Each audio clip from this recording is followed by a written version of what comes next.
Okay, here are some useful AP chemistry resources. We'll just be showing you the released equations as well as an equation sheet you might find useful.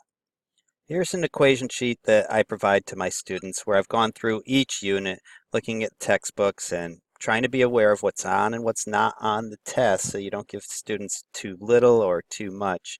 But organized chronologically by unit, here are the formulas that I think you'll find will be used in AP Chemistry.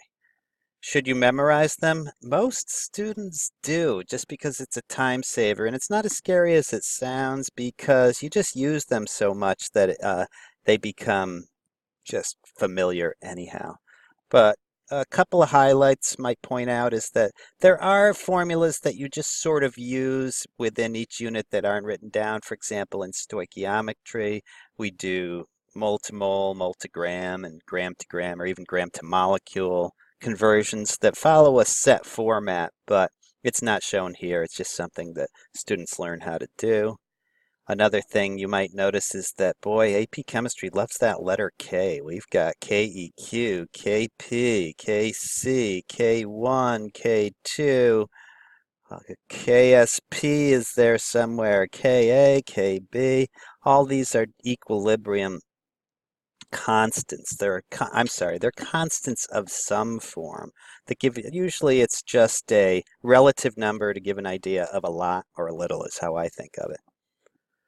And anyhow, these are just lots of units. Be aware that there are chapters that do not have any equations, and it's a good idea to focus on those since that's typically where students do the weakest. Here's the periodic table that I let my students use. It's very different from the released periodic table in that I try to front load it, at least initially, with as much information as I can. It includes some of the common ions, both monatomic and polyatomic. It tries to walk you through the Aufbau order so that you remember to go from 4s to 3d here. They usually skip that. It reminds you that this entire block is hiding right there. Oh, things like that. Shows you the valence electrons, their common charges, things of that nature. And I let my students use it for about the first half of the course, and then I wean them away from it because they'll be getting much less once they take the actual exam.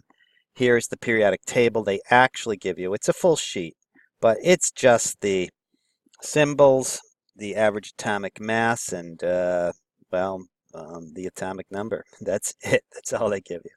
And in terms of the equations that they give you, first they organize it by all of the symbols and things like that, and then they do give you some.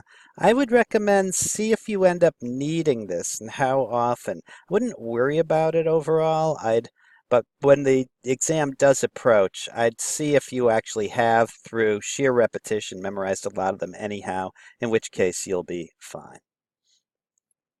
Okay, that is a overview of AP Chemistry resources.